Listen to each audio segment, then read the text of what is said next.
Hello, everyone. Thanks for joining us on another episode of the All Might Be Edified discussions on servant leadership. I'm Keith Pankow, the host of this podcast, and I'm here with Captain Thomas Berchtold, who's a captain in the United States Navy and also an orthodontist and dentist. He's currently stationed at Naval Medical Readiness Command, San Diego, as a member of the craniofacial team for the hospital and works as an orthodontist to supplement the surgical treatment of patients for oral surgery in the residency program. Prior to that, he was stationed at Naval Hospital Yokosuka. He was appointed as the Associate Director for Dental Services, the Dental Corps Career Development Board Manager, as well as working as a staff orthodontist. Prior to that, he's been stationed throughout the United States, primarily in California, but he began his career after growing up in Brigham City, Utah, and serving a mission for the Church of Jesus Christ of Latter-day Saints in Toronto, Ontario. He graduated from Utah State University in 1998. He was commissioned as an ensign in the United States Navy through the Health Professional Scholarship Program and attended Virginia Commonwealth University. And then he graduated from there and moved on to advanced education in general dentistry in Jacksonville, Florida. And after spending a year in residency in Florida, he got his first actual Navy duty station at Port Hueneme, California, as part of Naval Mobile Construction Battalion 3, and deployed for a 6-month deployment in Guam during that tour, and has continued to serve throughout. It was while he was stationed in the Seabees, or the Naval Mobile Construction Battalion 3, that I first met who was then Lieutenant Berchtold, and I was Petty Officer Pankow, serving in Naval Mobile Construction Battalion 4. And he became a good mentor and friend of mine, and even wrote a letter that helped me get selected as a direct commissioned officer in the United States Coast Guard. A wonderful recommendation letter that showed me he saw more potential than I saw in myself. And so I'm excited to have Captain Berchtold here. I've watched him throughout his career as our paths have crisscrossed throughout the United States. So welcome, Captain, or Doctor, whichever you prefer, or Tom. Glad to have you on the show today. Keith, thanks for having me. I prefer Tom. Let's keep it real simple. That's good. I didn't want to have to say Captain Dr. Tom every time we mentioned your name. That's just for my mother-in-law. Good stuff. Well, so glad to have you. Now, I know you probably don't even remember writing that recommendation letter for me, but as I was thinking about how I felt comfortable enough to approach you, that speaks to your character as a leader already, that I had enough faith in you that you would, A, write me a letter, and B, that it would be a letter that would help me move on to that next step. And so as you have gone throughout your career, what does it say to you when people approach you about writing letters of recommendation? Since you had brought that up, I've been thinking about why I feel so strongly about writing letters and helping people on their path. And I had one of the professors in my physiology anatomy class. He became a great mentor for me as I was preparing to try to get the scholarship for the military and go to dental school. And I had asked 3 different professors to write me a letter because we had to have 3 letters of recommendation for dental school. And the other ones I could tell were 2 paragraphs, something that they had standard. They just put my name in, kind of signed the bottom. And his was very, very specific and very, very detailed. And I could tell that he knew me individually. And not only did he know me, but he had my best interest at heart. And then on the very last, he gave me a copy in handwritten. He had said, "This will be the first one for you, but you will be writing many for others. Help people along your path." And that just stuck with me, that, it's always about paying it forward. Doesn't matter what position you're in or how long you've been there. He was a tenured professor that I'm sure he had written thousands of these things because he was pre-med, pre-dental. And he took the time to handwrite and wrote this glaringly, what I thought was way too good of a letter for what I had done for him. But he was fantastic. And it kind of just put me on my path. That's a wonderful thought, and a couple of things there to think a little bit more deeply about. That handwritten letter, what a powerful thing, especially in the technology age that we live in now. It carries even more weight that someone goes a little bit further. When I was promoted to lieutenant commander, my current chief of staff had left a letter on my desk. And so I didn't even hand deliver it. I came back to the office on a Monday, and there was a letter on my keyboard. And it was from Captain John Reed, the current chief of staff for the 8th Coast Guard District. He left this letter, and he said similar things. He said, "Now you have to think about how you're going to develop those around you and those beneath you." And it was a powerful congratulations, but it was also like, look forward and look at how you can be a service to other people. And I just really appreciated that. The thing I like about writing those letters too is a lot of times it documents your relationship, right? It documents the interactions that you've had or the chances that you've had to see them excel in positions where they may thought of, oh, I don't know if I can do this, but you empower them to a point where they excel and succeed, and you can just document that success for them. I find writing letters of recommendation for those that I truly have worked with and helped and mentored, it's very rewarding because you get to see the growth along the way. And they're usually not convenient to write. I will say I've written a few myself, and usually they come at times when you're really busy or something's going on, or there's always something else to do. And so it takes an active effort to really think about the person and make the time to do it. And so beyond what you say in the letter, I think the act of the time that you put into the letter is just a true example of servant leadership. It's also hard too, because when somebody's going for residency training or for specialty training, if they're going through the military, we have to rank them against each other. So if I'm writing 3 letters of recommendation, I have to say, hey, this is my number 1 candidate. This is my number 2 candidate. This is my number 3 candidate out of the 3 people. And being able to have a relationship with these people, or when I sit them down and have to explain to them why they're number 3, it's not a surprise, right? This isn't the first conversation that we've had about their path and what they need to do.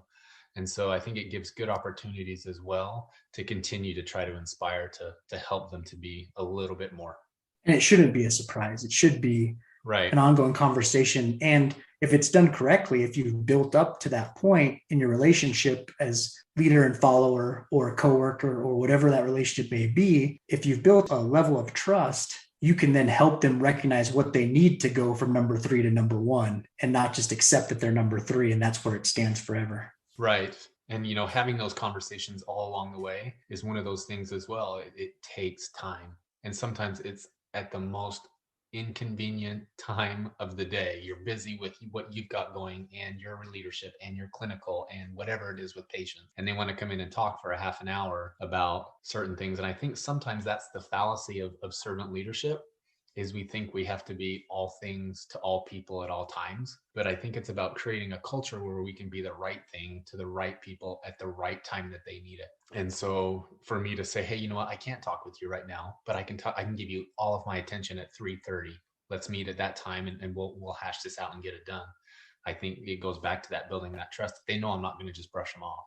That's a great point, and such a valuable thing to have the self-awareness to realize that it's important to give the person all of yourself, to the best of yourself. And too often, I think we feel that we have to go in the moment, and that postponing or waiting, if you've built up the right amount of trust, is far more valuable than giving them 20% of yourself right at that moment and trying to rush an answer. And we've always had that interaction with, certain leaders where you approach somebody and they're not paying attention, and it almost builds more distrust in the relationship, because you're not getting the attention that you deserve for that thing that you're at the moment. So I think providing just a space and a time to be able to address those, to help them on that path, whether it's a letter of recommendation or whether it's issues, I think it's very valuable. Yeah, I agree with that. I've been thinking about this concept that Theo brought up in his podcast episode, and I did a blog post on it, on this virtuous cycle that's created when you first recognize you're good at something, or you have a skill, or you have a talent, and then you decide you want to refine that and put in a little practice or a little effort. And then that practice and effort leads to a greater development of that skill or talent, which then leads to a desire to then do more practice or to refine that talent even more. And it creates a virtuous cycle that keeps giving on the returns. And I really feel this conversation, as a leader, we have this opportunity in both writing letters of recommendation and giving people feedback in the proper way, not rushed, and giving them our full attention. We have an opportunity to insert ourselves in and help bring people into that virtuous cycle so that it helps spin that wheel faster. And especially in the training or at certain times in our lives, we might feel that there's not a great reason to continue forward building a skill or a talent or progressing ourselves. And if we stay in that lull, or as a good Navy person would say, the doldrums, right? No movement, no wind. If we stay there and nobody helps us through it, that virtuous cycle can stop and it can break. So I just love this conversation we're having. Yeah. Being a orthodontist, I don't know what a doldrum is, but thanks for bringing that up. I will admit that one of my constant aspirations as a mariner is to always remind Captain Berchtold of what being a mariner is and help him along in his path, his Navy career. So we have this ongoing relationship of jabbing each other with things like that. So I love the term doldrums for many reasons, but I threw it in there as a definite dig at Tom there. So, and that's good. I think it's also good to have fun with people and to enjoy our time together. I think when we know people want to be around us, it invites us to participate more and to give more of ourselves and to open ourselves up more so that they might recognize where we're at in that virtuous cycle so they can help us along. Well, that's interesting that you bring that up, because when you had mentioned how we met in the CBs, as a lieutenant, my first leadership opportunity, I failed miserably because I thought I had to be a certain type of leader, and I had to have a characteristic of being hard and being cutting and yelling and disciplinarian and all the things that you see in the movies, like you have to be a certain person or certain type of way.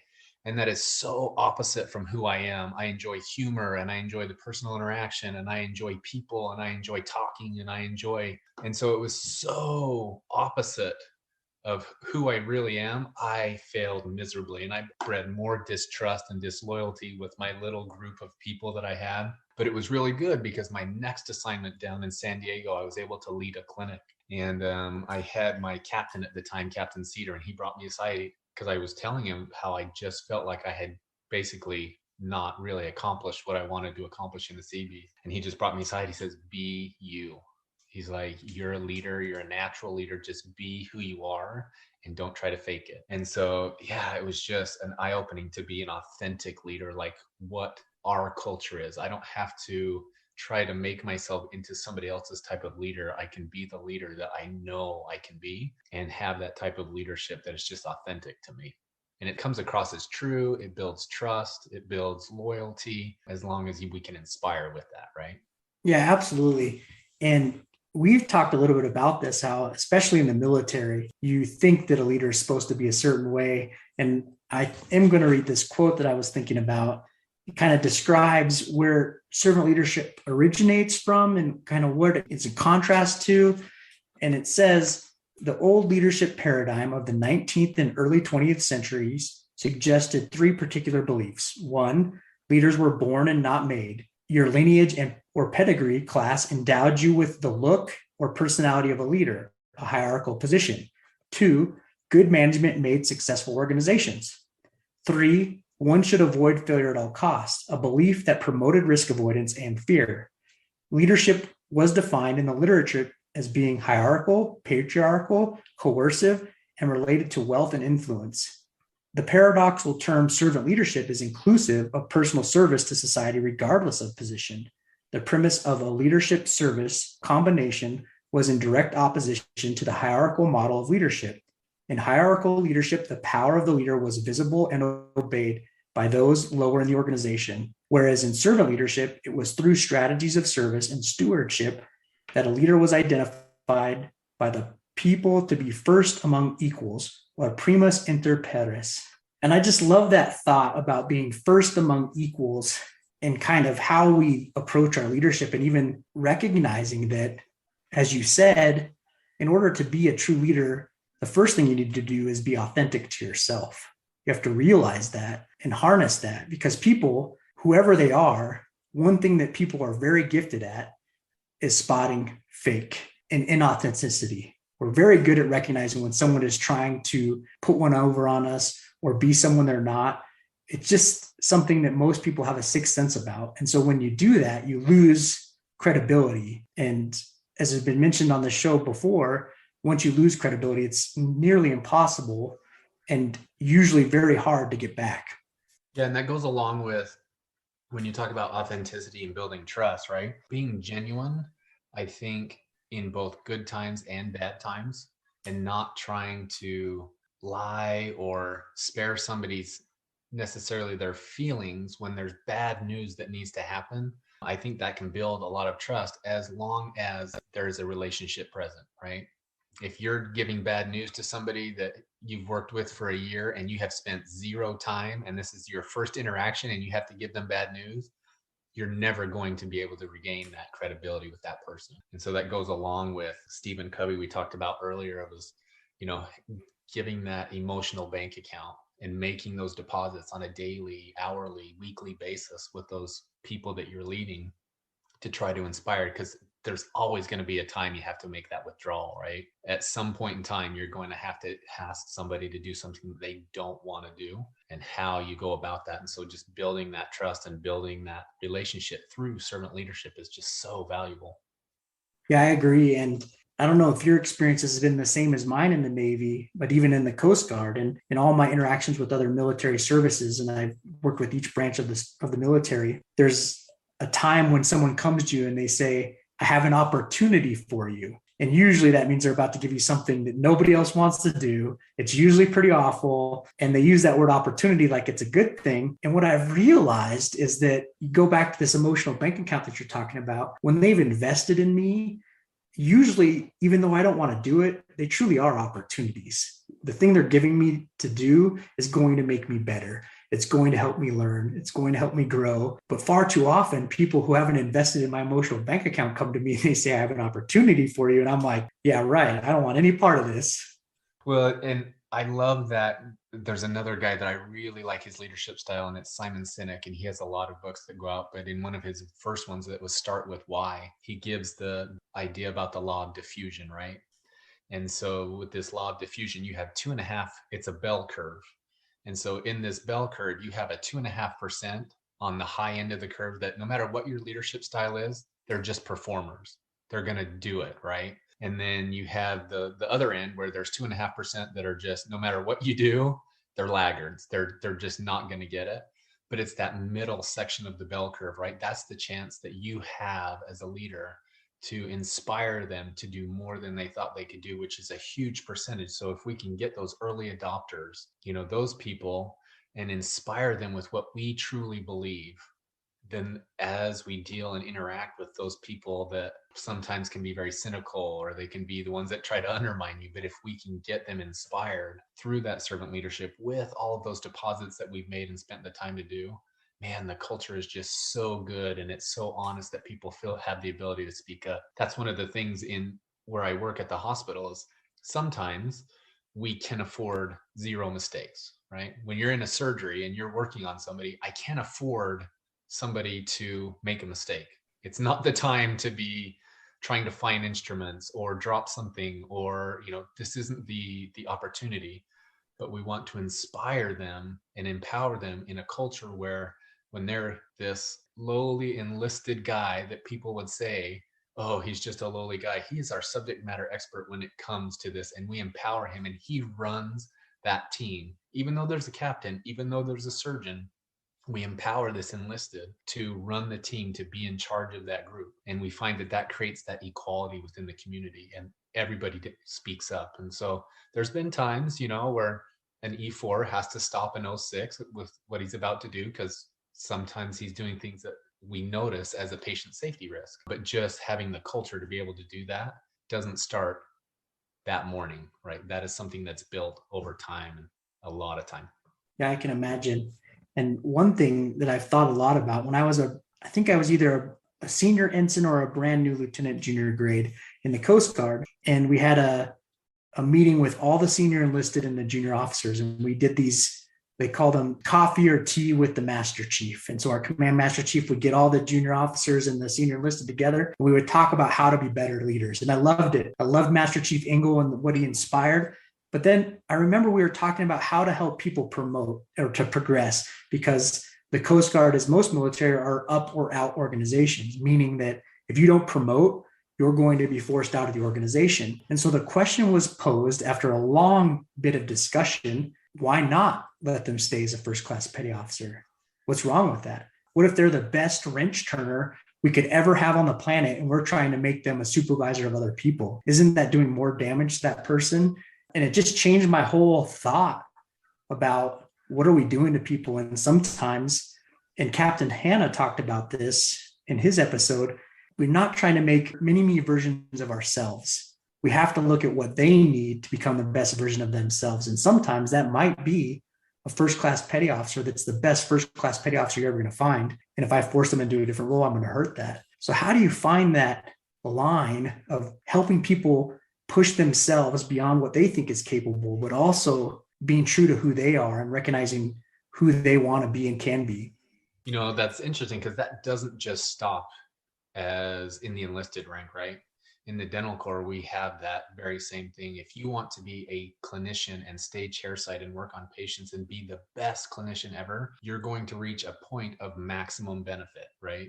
There's at some point in time, your promotability when you're compared with COs and XOs and people that are running hospitals and you're competing for the same jobs, those people are going to win the jobs, right? But you want this person to be as true to themselves and successful within themselves and find joy in their work, right? And I have found that as the career development board leader, it came down from having honest conversations. And so in going through and just spending the time to discuss, hey, I think that's awesome. You need to be this clinician and you need to be the best that you can, but you have to realize that this is what is going to happen. And so I think those honest conversations in a place of safety for that person. Nobody wants to have that conversation when you get passed over and you're getting a failing fit rep and now you're finding this out and you become very disgruntled, right?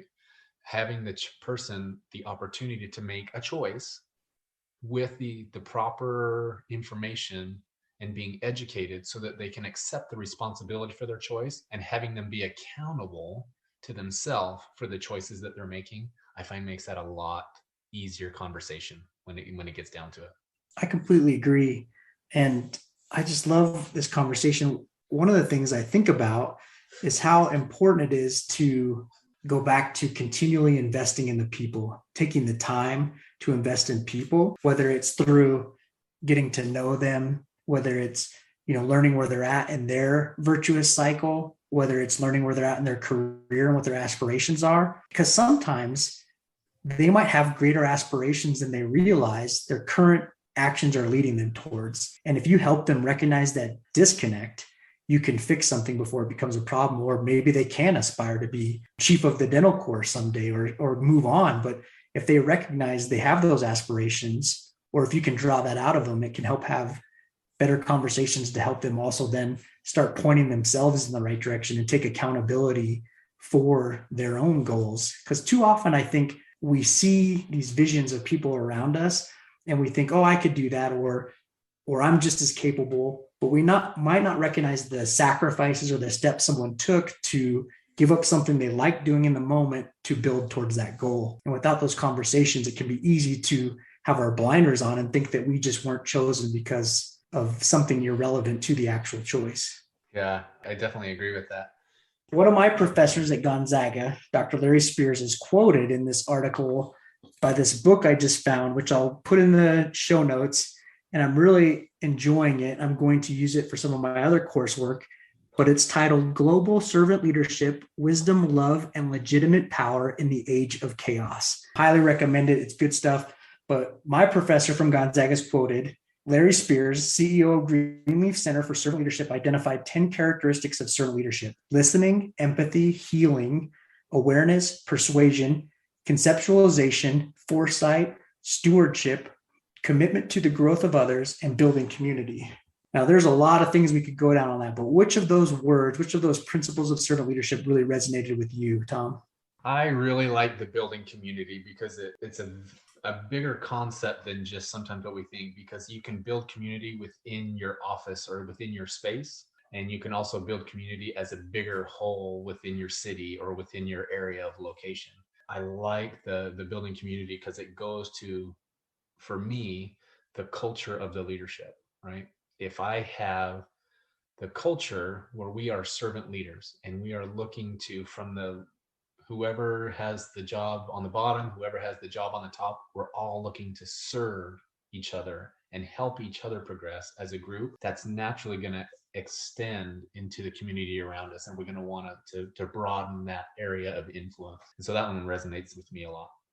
Yeah, I read an article recently that talked about diversity and how oftentimes we're seeing companies that think they focus well on diversity and inclusion are failing miserably at diversity inclusion. And since they've started doing certain mandated trainings or online trainings for diversity inclusion, their actual numbers of diversity inclusion have gone down. And so one of the things that was addressed in this article was that by putting a metric of people taking a training, they thought they were pointing themselves in the right direction.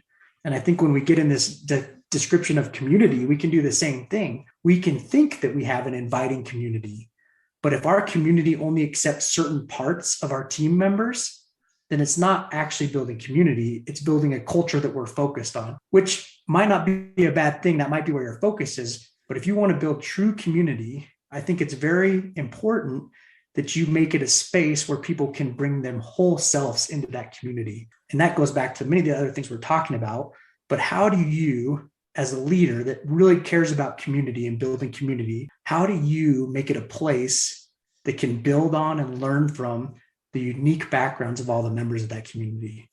The hospital that I work at, we have a very specific opportunity to do this very thing, right? And our commanding officer has done an amazing job, Captain Davis. She has made sure that from the very beginning, she puts out a mission statement, right? And all COs do it when they come in. But her mission statement was more about what inspires her, like what she truly believes and what motivates her on a daily basis to want to treat the patients in the best way. Because especially during COVID, we've all heard the horror stories about being separated from family and being, influenced by one person or another.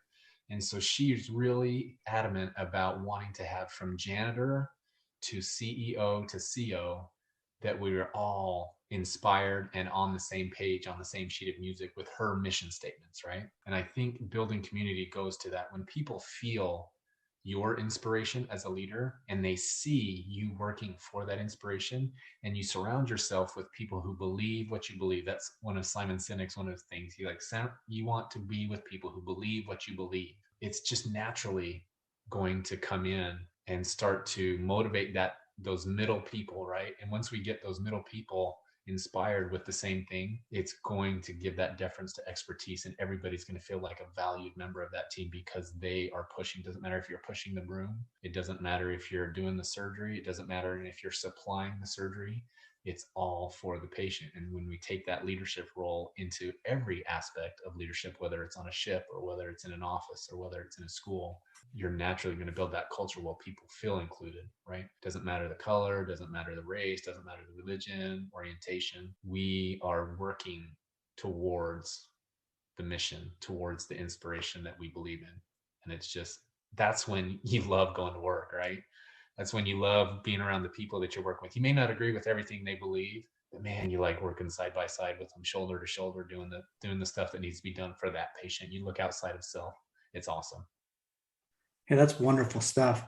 You were talking, I was thinking about something that Dr. Kathy Kavanaugh said in her episode. And she said that she hopes that the more people, the more ideas, the more things we're exposed to, it broadens our understanding and our thought process. And as you were speaking, I thought about that. And my challenge for everyone listening this week is to think about, really take a step back and look at the community that you're involved in, that you work. And if you're a leader that you help build and strengthen, and think about, do you include the full aspect of all the members of your team? Is it a place where they can be themselves, where they can open up who they really are, what their aspirations are, what they hope to be? Is it a place where you can expose yourself to more ideas, to better ideas, to broaden that viewpoint, and then make the appropriate tweaks as necessary?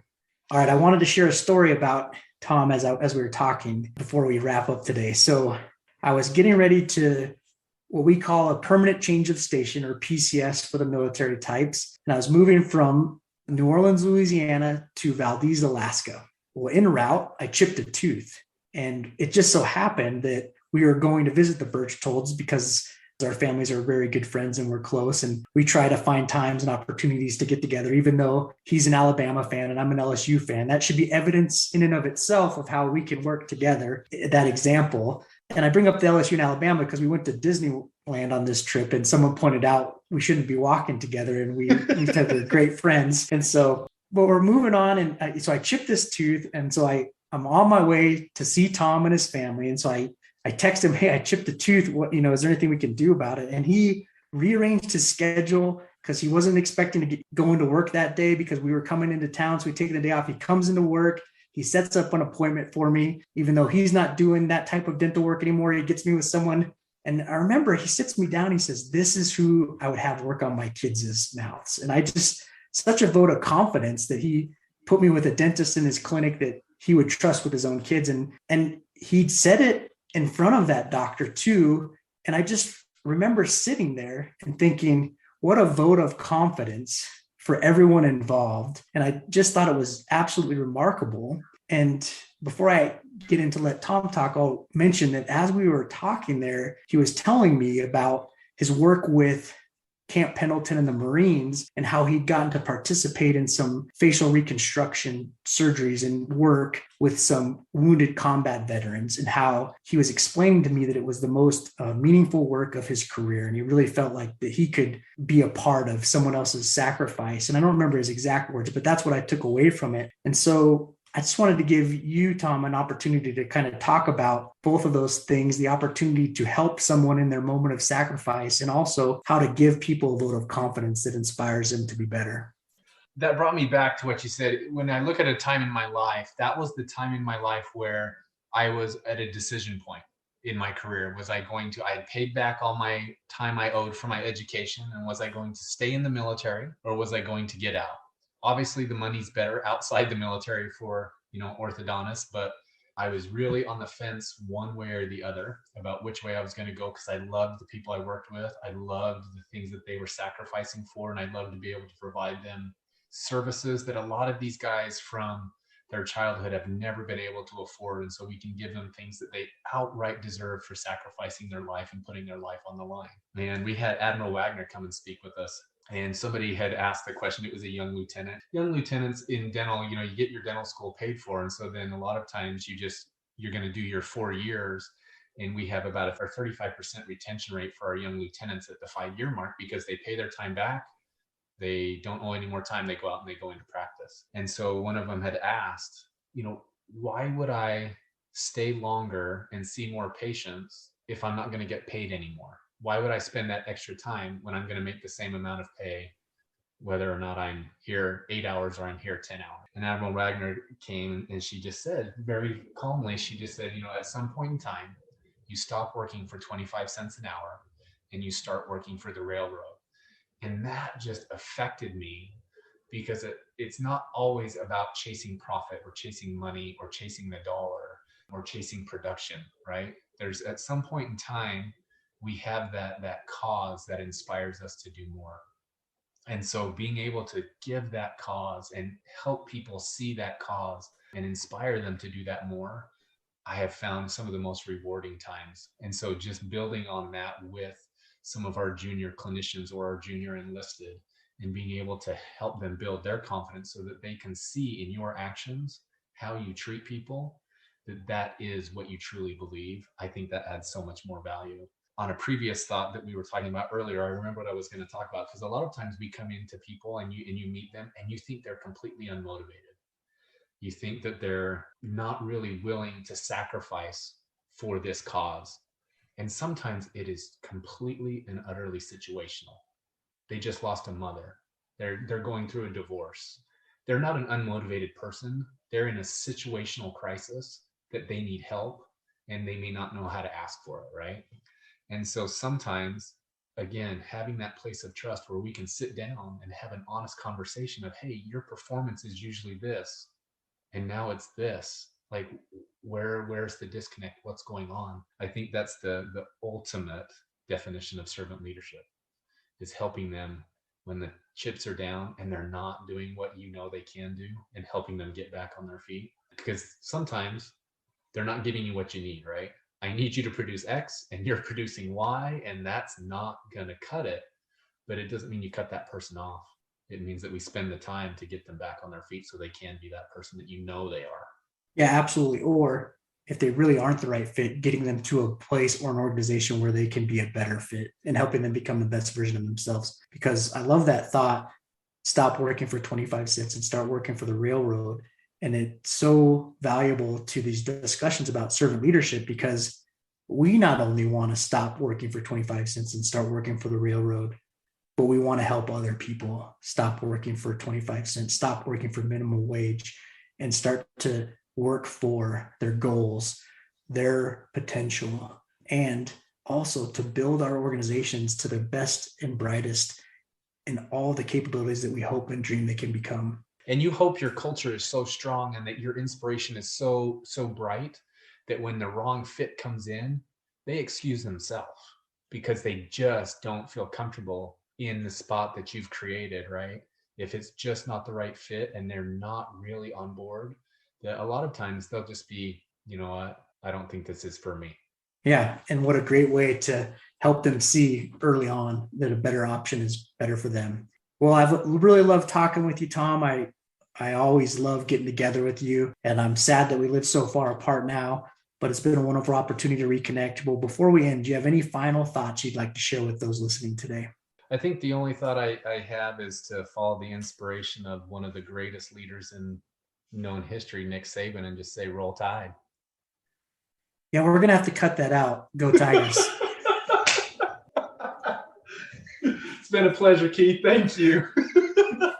Well, thanks everyone for joining us, especially you LSU fans. We will accept Alabama fans, as you can see, and we love all of you that come to listen. And I truly, truly hope that you, as you listen, are thinking of others and how you can inspire them and motivate them and reach out to them. If you feel it's valuable, please share this podcast with them and invite them to listen. And if you have people that you think would be great to be on the podcast, please send me recommendations. I would love to have other recommendations. And please rate and review the podcast. And thanks for joining us on another episode of the All Might Be Edified discussions on servant leadership.